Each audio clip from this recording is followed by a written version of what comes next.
各位观众，欢迎继续收看咱台视11点台语新闻，我是郭怡中。新闻都开始，赶紧带大家关心11点上新的消息。来关心总统蔡英文下早来到桃园头一个行程，安排去参加大型农机具展览。昨暗国民党总统参选人韩国瑜日咧造势暗会，经替民进党执政了后，政治人物大家拢食甲肥肥，特别点名总统蔡英文，也有民进党执政的县市长，其中嘛讲到今仔日陪总统参加活动的桃园市市长郑文灿。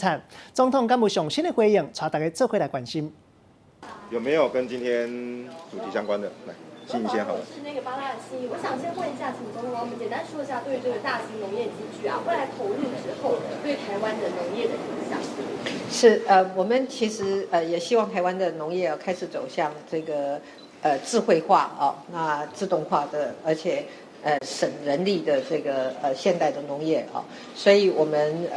在这段时间主要有3个措施。第一个就是对于农机贷款啊，我们提供了低率的贷款；第二个，我们小型的农机具啊，我们也有补助1/3啊。那今天就是这个整个拼图的最后一块，就是大型的农机的这个补助啊。我们也希望就是说，不论是小型的或大型的农机具啊，我们在国家的帮忙之下，协助我们的农民啊，能够让他们在整个工作的过程中比较省能力啊，而且能够让这个耕作的面积啊，可以能够比较大。那这些都是我们一方面扩展我们的外销的市场，那么另外一方面也希望我们的生产的能量可以持续的增加。好，那个秀端先。我先跟你请教一下就是这2天韩国瑜市长他有讲到说，有个两岸政策，他有用这个所谓的“爸爸”跟“网茶蛋”来形容。那你觉得说这样的形容恰当吗？我真的不清楚他为什么会这样讲了哈。那好像很多人也都不了解为什么会是这样的讲法。那我想两岸关系还是一个在整个台湾的公共政策领域来讲是一个非常重要的一个议题，也关切到台湾的未来啊。那所以任何的政治人物在讲这些的时候，都要比较谨慎啊。那也不要用太过于轻浮的用语来讲这个两岸关系了哈。那但是我真的要讲的是说，现在的两岸关系是应该是我们大家更花多一点的时间跟精力来关注的，尤其是在今年年初，当中国提出1国2制台湾方案的时候那台湾已经是对台湾的主权构成一个很大的威胁了。所以在此时此刻这个不是轻慢一对的问题，也是一个很严肃的问题。好，废话。总统想请教，内跟这个韩国瑜的民调，新的民调显示有拉近距离，不过还是在10%以上。那一般再算的10%大概会有100万票的差距。不过现在有赌盘显示说，你们2个人的这个赌盘，你只让他30万票，外传说是中国有资金介入，有没有这样的情况？这个民调就在不同的时期，在不同的情境底下做，当然会有一定情形的起起伏伏了哈。那我们也都做参考了哈。那另外就是说现在因为我是现任的总统，还是以国政优先了哈。那我们在进行这项选举的态度就是我们用做实事不是说大话来进行这项选举，让选民来判断说谁才是真正在做事的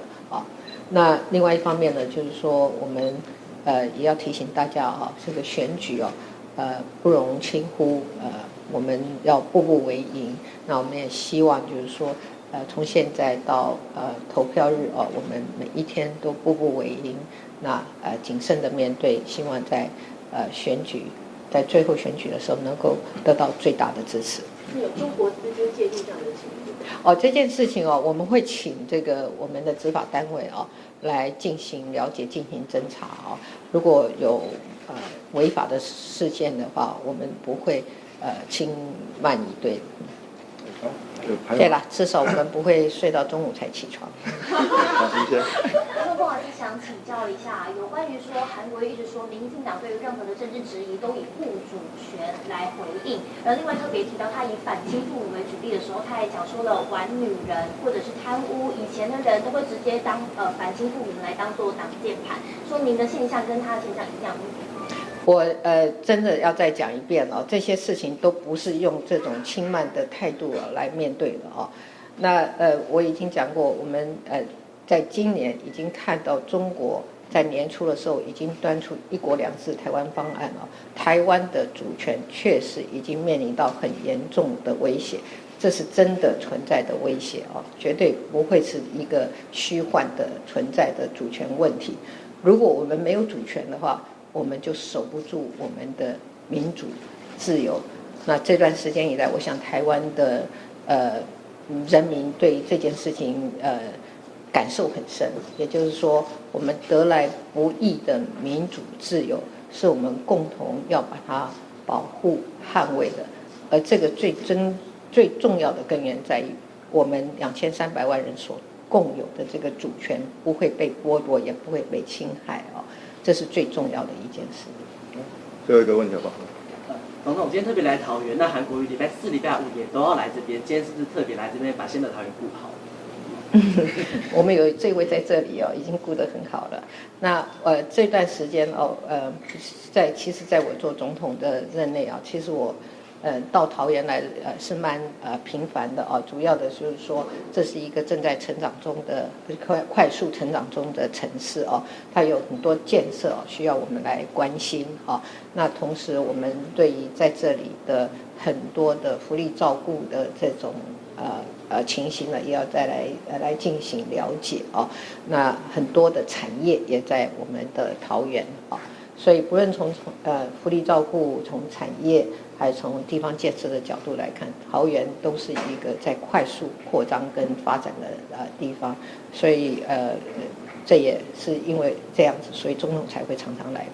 不过这个问题想请教一下，有关于说您的民调很高，但是政党支持度的部分好像民进党不见起色，然后还是落后于国民党。大家认为说是母鸡带小鸡，这个母鸡效应不足。那您怎么回应？会不会担心说不分区立委好像听说报纸是报道是讲说有要下修到12到14席？我们的政党支持度哦，其实是持续的在往上走哦。所以我们不论是党中央也好，或者是我们竞选总部也好，我们都密切的合作啊。那近来我们也看到了这个，确实我们政党的支持度是在提升当中。最后一个嘉文好不好？那就是刚刚有讲到怎么样来防止这个分裂投票，就是说你怎么样把你自己的效益外溢到给你的小鸡们，他们都蛮有益。最重要的一件事情就是一个总统啊，能够勇敢的去承担改革的责任，那么去做很多结构性的跟转型的工作啊，这都是要有理念相同，愿意支持总统的改革跟转型的种种的政策的立委来支持。所以国会过半对一个总统是不是可以顺利的而且成功的执行他的政策跟他的这个改革的种种的方案啊，那是很重要的。所以国会过半对总统来讲非常的重要，我们也希望我们的选民可以支持。